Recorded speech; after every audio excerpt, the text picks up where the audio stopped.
What is up, guys? This is Bruchminati. Oh, what? And as you can tell by the title, we're going to be looking at the 5-star Navy generals today. It's not going to be near as hard as the infantry generals. Basically, we got 5-star generals. There's 2 low-level ones. It's going to be easy to kick out. You got one kind in the middle, and then you got 2 near the top. It's going to be a little bit more tricky. We're going to have to break it down and look at their perks. Now, I was thinking the other day, because we are picking generals, when it gets down to where we're looking at perks, we're basically picking out the highest damage ones. Now, that's going to leave us for some missions not having the perks we need. So for that, I mean, by the time you're worried about missions, you're probably going to have a lot of medals. So you can just take those 3 generals you're given, throw the perks that you need on them. Then when you don't need it anymore, sell them back and get your medals back. Now, I'm not talking about the training missions. I'm talking like, the training missions are in yellow with the exclamation point. Then you got the red missions that are usually like battles or some type of war blockade. And then you got the gold ones that are like give you either medals or unlock some type of wonders. Now you gotta progress through the red ones to unlock the gold ones that give you really good shit. So anyways, if this is the first 5-star general rating video you have watched and you're just coming in, I'm rating based on a combination of perks, perk level, and abilities. So you add those together, you get some number, and you kind of rate down. If they're within 1 or 2, then you look at the perks and pick usually the ones that do the best amount of damage. But with that, guys, let's go ahead, hop in here, and check out some generals.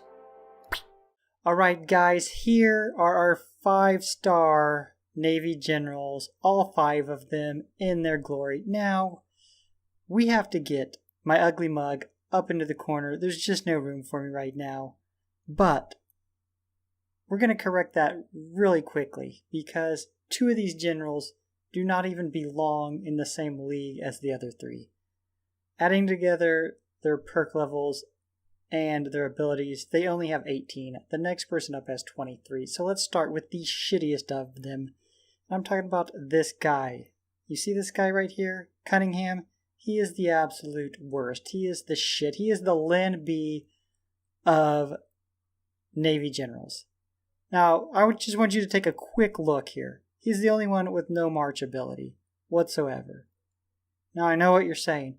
But Bruchminati, these are Navy generals. They can't march on water. Stupid son bitch. Alright, true. True. Okay, the march ability just specifies it increases mobility. So I took Manstein, which has 5 stars, and I took another guy who just had 1, put him in subs, moved him, and yeah, Manstein moved further, but it's not as big of difference as it is on land. Difference is smaller, but it is still a difference. So anyways, with that, let's get rid of this guy, this cheeky British bastard, but let's just look at some of his stats, alright? Fleet Leader at 8%. I mean, Fleet Leader is always good, but it's only at 8%. We have this Defensive Tactics. 60% damage from enemy is reduced, but it only has a 10% chance to trigger. 10% chance, that's horrible. Reduces 15% of damage from enemy artillery units and air units is what this camouflage perk got going on for it. I mean, whatever. The guy sucks. He's out of here. Alright, the next guy up on our shit can list actually happens to be in my spot. Okay? This guy right here is in my spot. Now look at him. He also has a combined 18. But at least he has 2 march ability, but he only has 3 perks, just like Cunningham. And we're talking about Spruance. Spruance? I'm going to go with Spruance. I think that's a good pronunciation. But let's just go ahead and check him out here. Okay, obviously he has Fleet Leader 2. Pretty good, you know. Level 2, whatever, blows. He has one that we don't come upon very often. We have Sailor, deals 6 additional damage to enemy when army unit marches into the ocean. That's actually not bad. I mean, imagine if like Manstein, Guderian, or somebody like that had that at level 4 when you have to take them across the ocean. They could put a little bit of extra wreck sauce on people. Oh, we have Mr. Lin B here, shelter expert. Oh, Lin B. I'm not gonna start today. I'm gonna forget about Lin B. Alright, so Spruance is out of here as well. So that leaves us with the top 3 and my ugly mug in the right corner here. Right. Not in the right corner by direction, but in the right corner because it's my corner. Okay. The next guy has 23 combined skills, skill level, and ability, and that is Nagano. Okay, let's go ahead and take a look at Mr. Nagano here.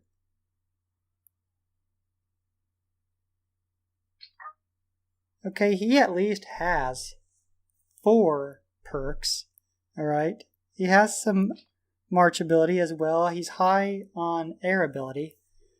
Okay, he has Fleet Leader here.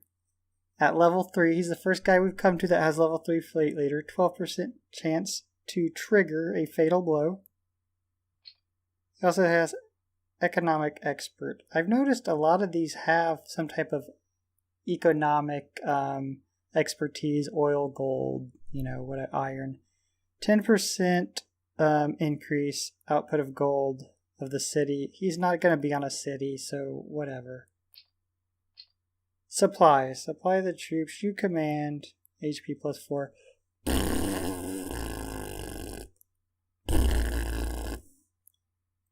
Worthless.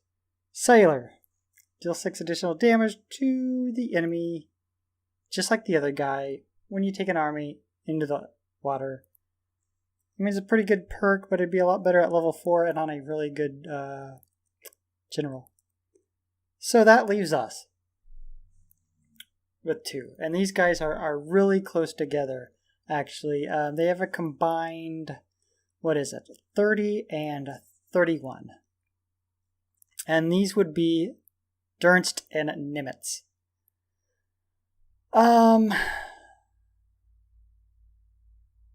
They're even close in price, just separating by 10 metals. So, let's go ahead and name our second spot here. And that second spot, second best, loser runner-up, is our boy Nimitz. So let's take a look at Nimitz. Now, right off, you can look at the march ability between these guys and see that Dernst has 4, while Nimitz has 2. Let's look at their perks and the levels. Fleet Leader, sweet, finally a level 4. Does the fatal blow with a 16% chance to trigger. Also has Wolf Pack. I like the name of it. The name of the perk sounds cool. Deals 8 additional damage to enemy fleet units when commanding fleet units. Nice. You also have Oil Expert. Oil production of filled plus 20%.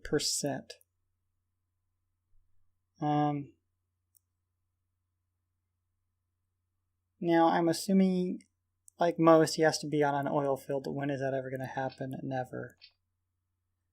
I guess, though, there are those, the special battles you do, like break the encirclement and save your ally and build supplies. I guess these perks would be good for those select missions, like throw him on something and get a little bit extra, but really look at it. Let's go back here. It's 20%. That's That's a lot. That would really help you out in those supply special missions or special battles you have to do. Okay, supply +4, another, and then you have camouflage, 20% reduced damage from enemy artillery units and air units. I like that because a lot of the time you're going to be going up against some aircraft carriers. So that would help with that. And it's at level 4. Not bad, but our number 1 place general. And I'm like, I couldn't be more for sure of myself in placing this guy number 1. This ain't like the infantry.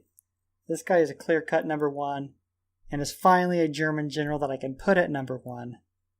Now, I might add at this point, you have Eisenhower to buy with real money, which has 43 combined perk levels, okay? And like I'm saying, Dernst has 31, so obviously Eisenhower is a badass. But anyways, Dernst, let's look at his abilities. Level 4 Fleet Leader, 16% chance to trigger a fatal blow. Boom, we got Wolf Pack. Wolf Pack. If any of you ever watched old WCW, you know the NWO Red and Black Wolf Pack. You got level 3 Industrial Expert, Steel Output. Not bad if you're in one of those special missions. You have level 3 Defensive Tactics. Reduces 60% of the damage, 10% chance to trigger. 10% chance is not a very good chance. So, I mean, you could say 1 out of every 10 times he's going to have 60% less damage done to him. But, you know, knowing the game, it would probably happen when you got attacked by somebody that was almost dead and he was doing like 4 damage anyways.